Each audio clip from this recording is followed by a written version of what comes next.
됐습니다. 그리고 이 5권으로 됐어요. 5권으로. 그게 구약이 39권, 신약은 27권, 3구 27 그렇게 우리가 쉽게 엽니다만, 그런데 이 구약이 시편이 150편으로 되어 있는데 5권으로 나눠졌어요. 그러면은 구약이 39권에다가 5편을 하신 게 43권이 돼야 됩니다. 그럼 왜 이런 문제가 나왔냐? 발굴을 하는데, 이거 전부 발굴했거든요. 신약도 발굴하고 구약도 발굴했는데, 하나 발굴해가지고 보니까 이제 시편 하나가 되고, 또 나중에 똑같은 시편이 또 발굴하고, 그래서 5개가 이 시편이 발굴이 됐어요. 그래서 처음에는 한 권 하다가 5권을 하나로 그냥 묶어 한 권으로 만들어버렸어요. 그래서 이게 이제 39권으로 됐는데, 오늘 이 읽은 내용은 그 중에서 116편에 해당되는 내용인 것입니다. 그런데 이 시편이 누가 기록을 했냐? 다 기록한 사람 있지 않습니까? 그런데 다윗 왕이 거의 대부분 기록했어요. 그리고 또 이 고라 자손이라고, 고라가 진이 아니고 고라 자손들이 또 기록했어요. 그러고는 또 작장 이상이요. 누가 기록했는가 몰라요. 그 내용을 이렇게 보면은 이 찬양시도 있고, 또 감사시도 있고, 또 그 예루살렘에 예배드리러 가면서 찬송하면서 하는 그런 내용도 있고, 또 악기에 맞춰서 부르는 그런 내용도 있고. 그래서 내가 어떤 교회를 한번 가봤더니 이 찬송가 없어요. 그 찬송가를 만들었더라고. 이 시편을 가지고, 시편이 찬송가거든요. 그 찬송가를 만들었어. 그래가지고 그 하는데 정세적으로 안 맞더라고요. 근데 그 원칙은 그게 맞는 말이에요. 이 시편 가지고, 시편은 찬송시니까 이걸 가지고 불러야 되는 거예요. 그러니까 그런 교회도 있어요, 몇 개가. 그래서 그런 내용이 시편인데, 오늘은 그 116편 가지고 말씀을 하는데, 이건 누가 지었는가도 모르지만은 기도문이에요. 이게. 기도를 한 것이에요.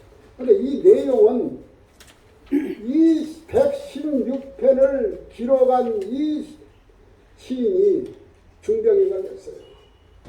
소망이 없어. 그런 가운데서 하나님의 은혜로 이렇게 그 중병에서 고침을 받고 구원을 받았다 하는 것이 이 116편의 내용인 것입니다.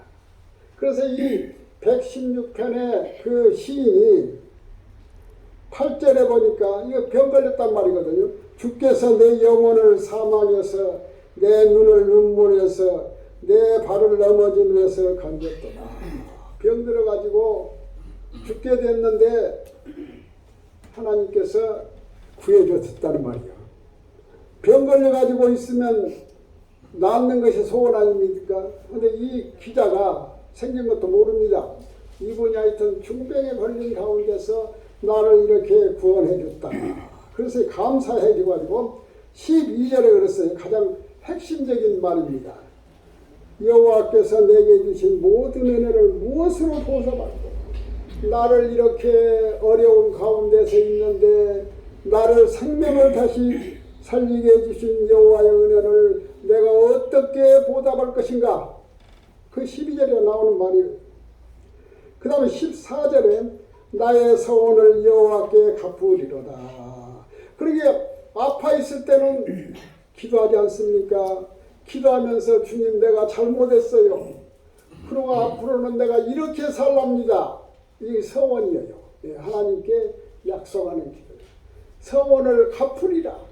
나를 이렇게 어려움에서 구원해 주었으니까 내가 어려울 때에 하나님께 서원한 것을 나는 모르겠냐. 나는 나서서 이제 내 마음대로 하려는 이것이 아니고 그 약속은 내가 꼭 내 생전에 갚으겠습니다 하는 내용이 116편의 그 아픈 시인의 신앙 고백입니다.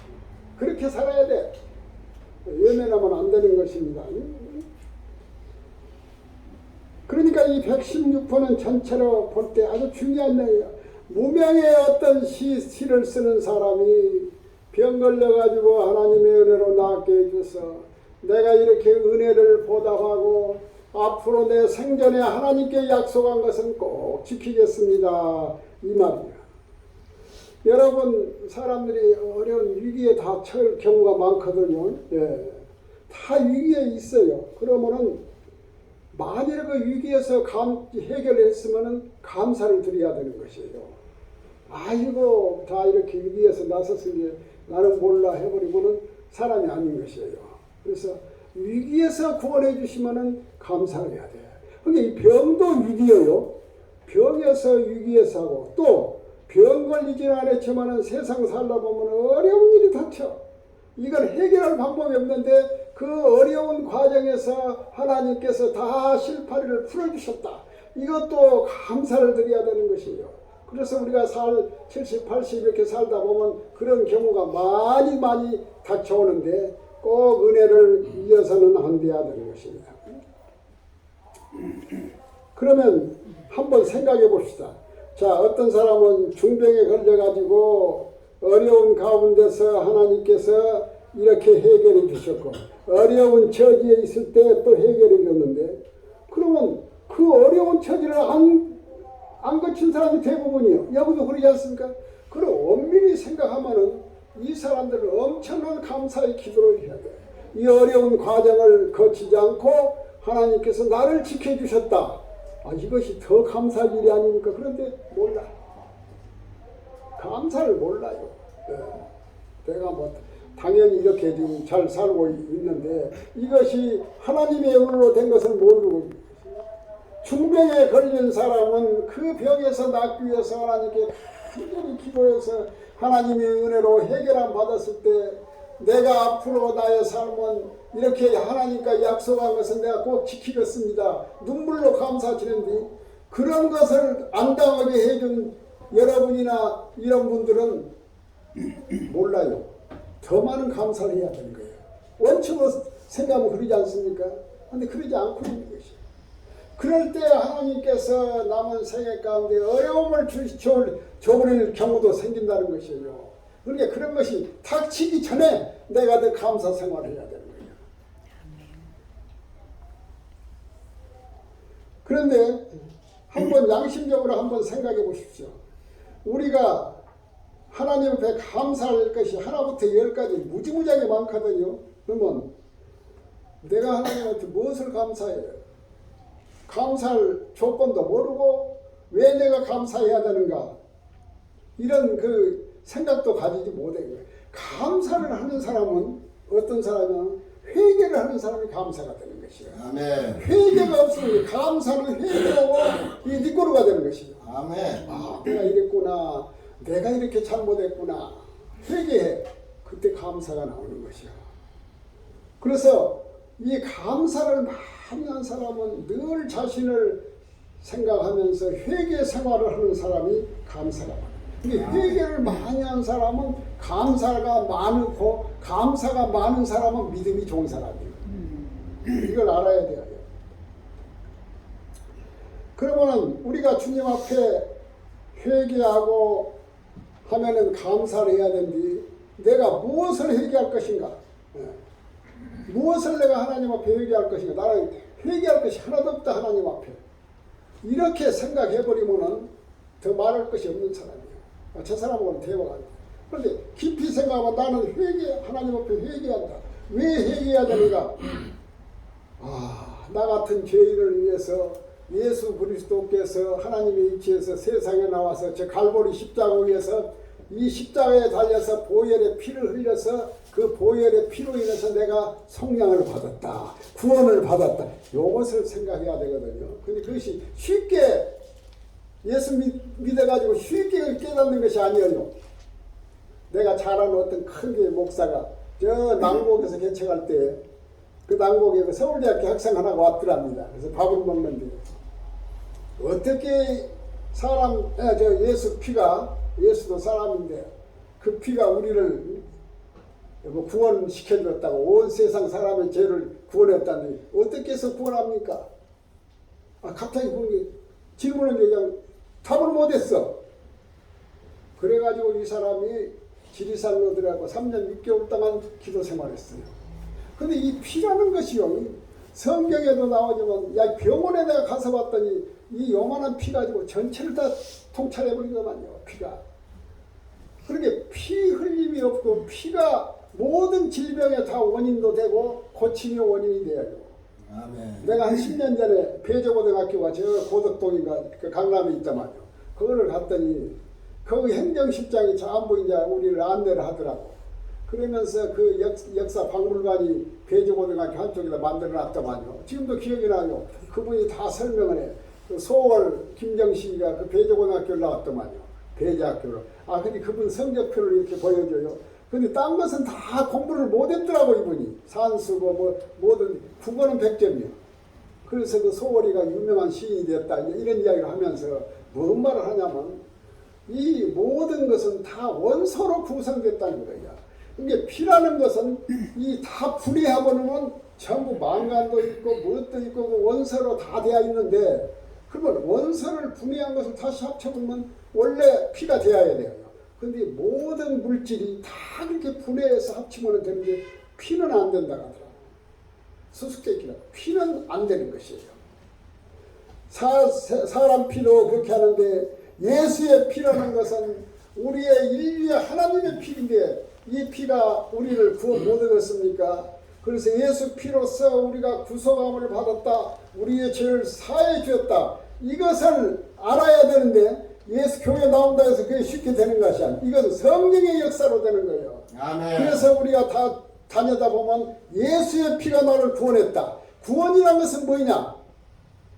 예수께서 보혈의 피를 갈보리상에서 흘렸는데 그 피로 인해서 내가 죄사함을 받고 우리가 하나님 나라를 얻을 수 있는 축복을 받 이것을 믿으면 되는 것이요. 예수 믿는 것이 간단해요. 어떻게 보면은 그것만 믿으면 돼요. 그러니까 마지막에 죽어가는 사람한테 옆에서 간절히 이야기하거든요. 이것을 믿느냐? 그렇게 전혀 모르는 상태에서 믿느냐 하면 예 해버린 사람도 있고 뜻도 모르고 또 이것을 거부하는 사람도 있어요. 근데 이걸 믿으면 되는 거예요. 아멘. 예수는 우리가 예수 믿는다는 것은 예수 보혈의 피가 나를 구원했다. 이것만 믿으면 되는 거예요. 근데 이것이 쉽게 믿는 것이 아니라 교회를 통해서 다닐 때 역사할 때 이렇게 해결되는 것이요. 여러분들도 이 마음속에 이것만은 꼭 지키고 이것이 예수의 피로서 내가 구원을 받았다. 이 뜻만 변절하지 않고 가면은 하나님 나라 갈 수 있는 것이요. 아멘. 예수 믿는다는 것은 그것을 믿는다는 것이거든요. 예, 그렇게 말하시면 돼요. 그러면 우리가 회개를 해야 되는데 무엇을 회개할 거냐? 아, 나 자신을 한번 생각해봐. 나 회개할 것 없어? 나는 그래도 바르게 산 사람이야. 이렇게 생각하면 안 돼요. 나는 회개할 사람이요. 예정한 예수 그리스도가 나를 위해서 구원했는데 나라는 것을 가만히 생각해 보니까 나는 대단한 우리 집안이 사탄 마귀만 섬겼어요. 5,000년 역사 가운데 이렇게 쭉 이 나라가 마귀만 섬긴 나라 이런 집안에 태어나서 하나님도 모르고 살았던 악한 사람이요. 성경은 가장 악한 사람을 누구라고 했더니 강도가 아니에요. 하나님을 모르는 것을 악한 사람이라고 했어요.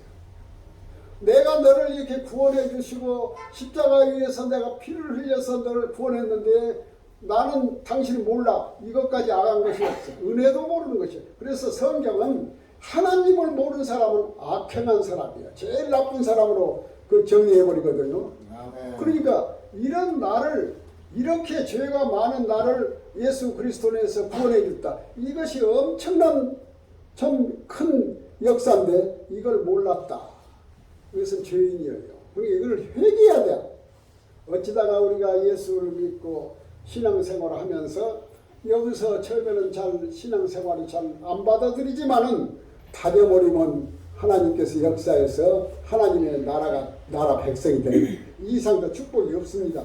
그래서 오늘 13절에 내가 구원의 잔을 들고 여호와의 이름을 부르며 12절에 여호와께서 내게 주신 모든 은혜를 무엇으로 보답할꼬. 이게 아주 핵심적인 말인데 오늘 이 최고의 감사 조건은 나를 구원해 줬다는 이 구원 하나님의 백성이 되었다. 이것이 최고 나에게 큰 축복이에요. 큰 축복이에요. 기막힌 일이에요. 그래서 내게 주신 모든 은혜, 이 모든 은혜라는 것은 이렇게 구원해 준 것도 감사하지만은 그의 모든 은혜, 우리가 세상 살 때 우리를 먹여주고 입혀주고 비주고 뭐 조건이 얼마나 많습니까? 이런 모든 것을 주신 은혜를 생각할 때 감사를 해야 돼. 감사를 해야 돼. 내 여동생이 이제 카나다 토론토에서 한 40년 사는 우리 엊그저께 와서 만나봤어요. 만났더니 이렇게 좋을 수가 없다는 거예요. 하루라도 더 있고 싶어요. 한국에. 병원 가도 먹을 것도 그냥 여기서 가서 이것저것 먹고 가격도 사고 짜장면 한 그릇에 6,000원인데 토론토는 16,000원도 한다고 없다 요새. 이렇게 좋은 나라를 주었는데 이것도 몰라. 이 사람들은 모르고 공산당이 좋다고 하는 사람들이 많아요. 이게 보통 일이 아니에요. 지금 이게 하나님께서 내게 주신 모든 은혜를 나는 어떻게 보답할꼬 생각해봐야 될 줄로 믿습니다. 제가 이 목사하면서 상가집을 많이 가거든요. 이제 교인들 관계 상가집을 가서 보면은 참 가슴 아픈 데도 많아요. 어떤 데는 가서 보면은 참 그 상을 치를 형편도 못된 사람이 많아요. 그래서 자식들이라고 있지만은 있으나 마나고 남편이라고 있지만은요 술이나 먹고 평생을 뭐 남편 구실도 못하고 근데 그 부인이 고생하고 그래가지고 그냥 세상을 떠났어요. 그러면은 그것을 가만히 보면은 참 불쌍하고 측은한 마음이 나와. 그런데 이 사람이 예수를 믿었더라고. 그래갖고 교회에서 조그마한 교회에서 와서 목사님이 예배 드리고 그걸 보면 이게 큰 축복이다. 말년을 잘했다. 사람은요 말년을 잘 살아야 되는 것이요. 그래야 사람은 말년을 가지고 평가를 하는 것입니다. 아멘. 어떤 사람은 평생 동안 구두쇠로 살면서 참 인색하고 본인도 라면이나 먹고 그렇게 살았는데 저 사람은 구두쇠라고 상대를 하네요. 근데 이 사람이 모은 돈을 거룩한 곳에 써버렸어. 그러면 그 사람은 어떻게 평가합니까? 훌륭한 사람이라고 하는 거예요. 이 사람이 이 여자가 이렇게 고생하고 자식 복도 없고 남편 복도 없고 세상에 그냥 불쌍한 사람이지만은 그러나 그 사람은 참된 진리를 붙잡고 살았어. 그래서 진리를 붙잡고 세상을 떴어요. 그러면 그 사람은 참 복 있는 사람. 마지막을 잘 살아야 되는 것입니다. 그래서 우리는 일본의 유명한 성경 신학자 우치무라 한조라고 일본의 최고 간 학교 동경 제1고등학교 교장을 지내신 분이에요. 이번에 아주 성경 주석가. 이 사람이 말했어요. 하나님께서 이 저주를 해버리려면 차라리 저주를 하려면 버려버리는 이렇게 그냥 뭐 가난하고 병들고 이 세상적으로 한 것으로 하나님께서 그렇게 안 한다는 거예요. 저주를 한다는 것은 하나님께서는 하나님을 몰라.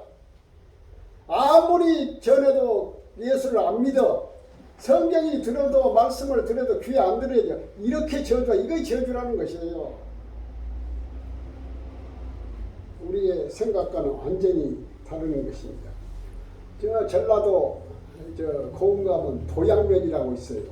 그 도양면이 그 안에 녹동이라는 데가 있거든요. 제가 전에 많이 가보고 그랬는데 그 항구입니다. 그냥 15,000명 정도가 살아요. 교회도 큰 게 2개가 있고. 어디 몇 년 전에 가봤더니 러시아 사람이 많이 있더만요. 근데 거기가 이제 우주센터가 거기가 있어요. 근데 이 녹동항에서 바로 앞에가 동그란 섬이 하나 있는데 그것이 소록도예요. 한 5분 정도 배 타고 왔는데 지금은 달이 나가지고 아주 좋아졌어요. 아주 소록도 정원이 대한민국에서 제일 아름다운 정원이었어요. 근데 거기는 누가 있냐면은 나환자들이 있었어요. 우리 일제시대는 1,500명 정도 있었더라고요. 조사를 해봤더니. 근데 우리나라가 나환자가 700년 전에 세종대왕 때도 나환자들이 있었어. 그러니까 세종대왕 때 나병 걸리면 어디로 가냐? 제주도로 가버려. 그때 700년 전에 제주도는요. 지금 아프리카 가는 것보다 훨씬 더 어려운 일이야. 근데 이제 일본 시대 때 소록도 섬 해가지고 병원 만들어가지고 거기서 하고 있는데 지금 그 소록도에 그 나환자가 몇 명 있냐? 404명이 있어요. 오늘 어제까지 있어. 지금 오늘은 모르겠습니다. 그 404명이 그러면 나환자 가지고 아니요. 다 낯선 사람들이에요. 이 나병이란 것이 참 어려운 병 아닙니까? 예수님 계실 때부터. 그런데 그것이 다 이제 좋은 약들을 세고 다 나서 버렸어요. 그리고 지금은 나환자들이라고 해서 옛날에 걸린 사람들이 얼굴이 찌그러지고 막 이렇게 행편없는 사람들, 이 사람들이 사실 갈 데가 없어. 지금 그 생긴 것 가지고. 그러니까 그대로 이제 병원에 우리 요양병원에 사는 것이나 마찬가지예요. 평균 수명이 80살 다 살았어요. 그래갖고 했는데 이제 거기서 나환자들이 그렇게 있고, 기독교도 있고, 천주교도 있고, 불교도 있고, 온불교도 있어. 근데 우리 기독 개신교가 한 80% 되고, 나머지가 이제 천주교가 많고, 불교 조금 있고, 온불교도 있어요. 근데 내가 말을 한 것은, 내가 잘 아는 사람이, 그 전에 한번 내가 소개를 했어요. 이민교라는 그런 목사가 하나가 있어요. 이분이 원광대학교를 나와가지고, 그래가지고 집안이 전부 온불교 집안이에요, 보니까. 아버지도 그러고 어머니도 그러고 형도 온불교 교무, 누님도 교무 해가지고 박중진이라고 온불교 그 원래 창시자 그 집 아들하고 결혼하고 이 사람도 온불교 신학교 나왔으니까 온불교 있으면 자동적으로 그냥 높이 되는 사람이야. 그런데 이 사람이 원광대학교라고 이제 일이 했습니다. 거기 다니면서 원광대학에 왜 기독교 믿는 사람이 있냐? 그래가지고 원광대학교 학생회장도 하고 나오고는 이제 벽지에다가 영혼 구원한다고 절을 만들었어요. 온불교. 그래가지고 거기서 하다가 가만히 생각해 소록도 가서 법당 세우고는 그가 내키 들어가거든요. 그래서 소록도로 갔어요. 재산 정리하고 부인이 약국 전주에서 약국한 거 다 잡아치가지고 돈 해가지고 소록도 가서 거기서 이제 법당을 차리고 했는데 내가 만나본 사람 중에서 기독교 사람이고 하여튼 내가 만나본 사람이 그렇게 헌신적이고 그냥 물불을 가리고 돌고 그런 사람 보지를 못했어요. 보통 사람이 아니에요. 그러니까 그 나환자들 대소변을 다 받아가면서 전혀 그런 가리지 않은 사람이에요. 그 보통 사람이 아니에요, 그 사람. 그래가지고 그 나환자들한테 이제 온불교 교를 가르치면서 당신이 믿는 하나님이 있다면 왜 당신을 이렇게 만들어버리냐. 그래가지고 방법을 사게 해야 되거든. 그럼 다 올 줄 알았는데 그렇게 복음을 전하면 전할수록 그 사람들이 이 마음이 바꿔지는 것이 아니라 그 중에서 하나님께 감사만 한다는 것이에요. 그런 게 이해가 안 돼. 아무리 이해가 안 돼. 그래서 이 사람이 성경을 막 읽기 시작했더라고. 그런데 성령께서 인도해 버렸어. 뒤집어져 버렸어. 내가 이 사람들을 이쪽 교리로 불교 교리로 옮기려겠지만 이건 절대 안 되는 것이다. 그리고 성경이 그래가지고 법당을 때려 부시고 지어버리고 대전 침례교 신학교를 갔어. 그래서 신학교를 그냥 뭣도 모르고 들어가가지고 거기서 신학 공부를 해가지고 그래가지고 목사가 됐어요. 그래가지고 누가 소개했는가 나한테 왔더라고. 남원 사람인데. 그래서 내가 유심히 봤는데 이 젊은 사람이 보통 것이 아니에요. 굉장한 사람이에요. 희생적이고. 그래서 내가 여러 교회도 소개해주고 그런데 그 사람이 지금 이제 오랫동안 나오고 지금 교류가 없습니다만은 우즈베키스탄 가서 거기서 복음 전하고 또 농아 축구다만 지금은 이북가 있더라고 보니까. 그 보통 사람이 아니에요. 그 사람 이북까지 하고 있는데 내가 교회 안 들어가면 쫓아올 겁니다. 그 사람이 왜 그렇게 모든 걸 포기하고 그렇게 복음을 전합니까? 저거 어머니 아버지가 지금은 다 돌아가셨을려나 모릅니다만 남원에 사는데 그 아버지도 그냥 온불교의 대장이에요. 장로 같은 사람이고 어머니도 권사 같은 사람이요. 그래서 이제 우즈베키스탄에서 그 복음 전하다 그거를 갔답니다. 가가지고 이렇게 이제 나중에 인사들이 나오니까 저거 아버지가 그때 예수가 그렇게 좋더냐, 예수가 그렇게 좋더냐, 예수 미치고. 그러니까 복음이 들어가면은 이렇게 되는 것이에요. 누가복음 17장 11절에 보면은 예수님 당시에 나병 환자들은 가장 참 인간으로서는 가장 천한 사람들이야. 그리고 천형을 받은 사람들이야. 그러니까 이 나병 걸리면은 이제 길거리 가다가도 막 소리쳐요. 나는 나병 환자다고, 나병 환자다. 오지 마라. 격리돼 버려요. 예. 나병이 그렇게 무서운 병이에요. 예. 그런데 17장 누가복음 17장 11절에 보니까 나병 환자들 그 문둥이라고 문둥이 10명이 집단 생활을 해요. 그래서 함께 다녀. 근데 어디를 가고 있어요 지금. 어디를 가고 있는데 자꾸 보니까 예수께서 오시고 있거든.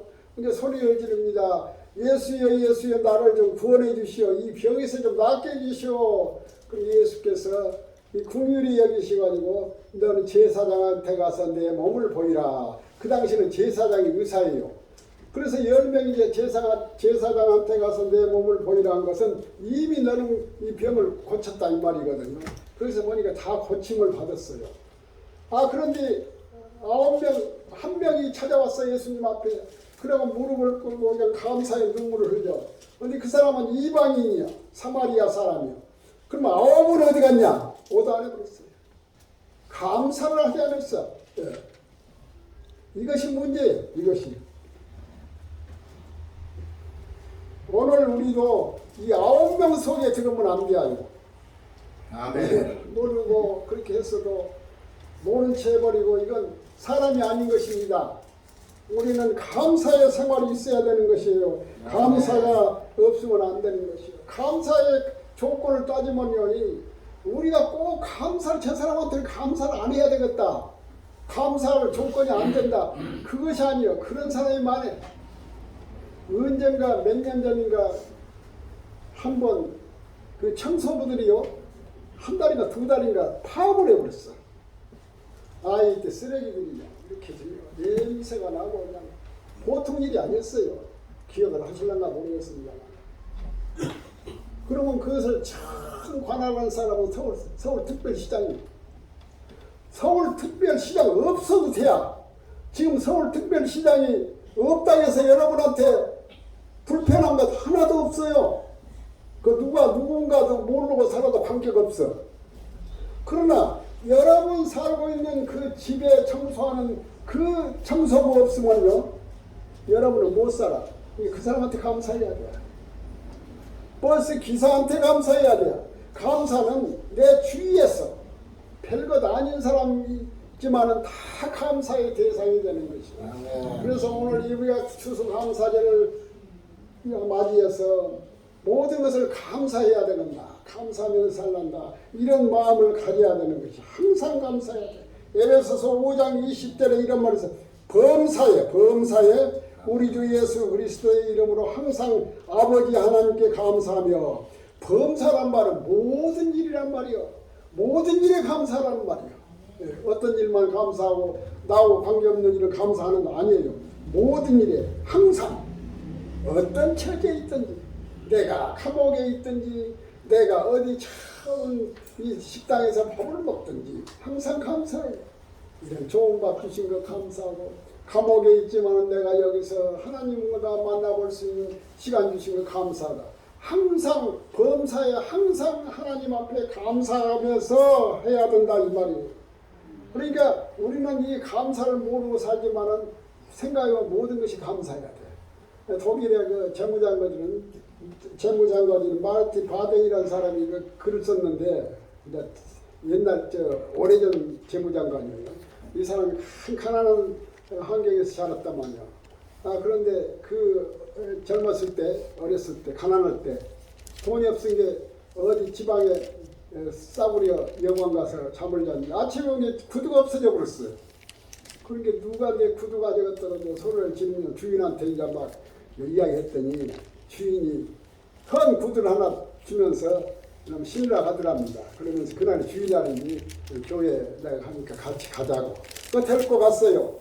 그래갖고 교회에 이제 앉아서 있는데 옆에를 보니까 다리 2개가 없는 사람이 눈물 흘리고 찬송하고 감사를 해요. 그걸 보고 감동돼서 감사를 했다는 것이에요. 예. 이렇게 나보다 여건이 나쁜 사람을 보면서 거기서 감사를 해야지. 그거 안 봐버리고 여기서 불평해 버리면은 그 사람이 아니에요. 오늘 우리는 어려운 경우, 어떤 경우도 감사하고 예수 믿는 사람은 감사하고 세상은 잠깐 아닙니까? 우리는 소망이 있다. 내세의 소망을 가지고 살고 있다. 우리가 죽은다면 하나님 나라 간다. 이렇게 소망을 주신 하나님께 감사를 해야 돼. 아멘. 남편도 자식도 나의 유일한 소망의 대상이 아니야. 남편도 그 소망 썩이고 조금 있다가 없어져 버리고, 자식은 남 것을 후회한 사람이 굉장히 많아요. 대상이 아니야. 우리는 예수 그리스도를 소망 삼아야 돼. 그래야 예수가 나를 책임져 주는 것이요. 아멘. 찬송가 1장 부르고 이 설교를 마치겠습니다. 488장 이 몸의 소망 무엇인가?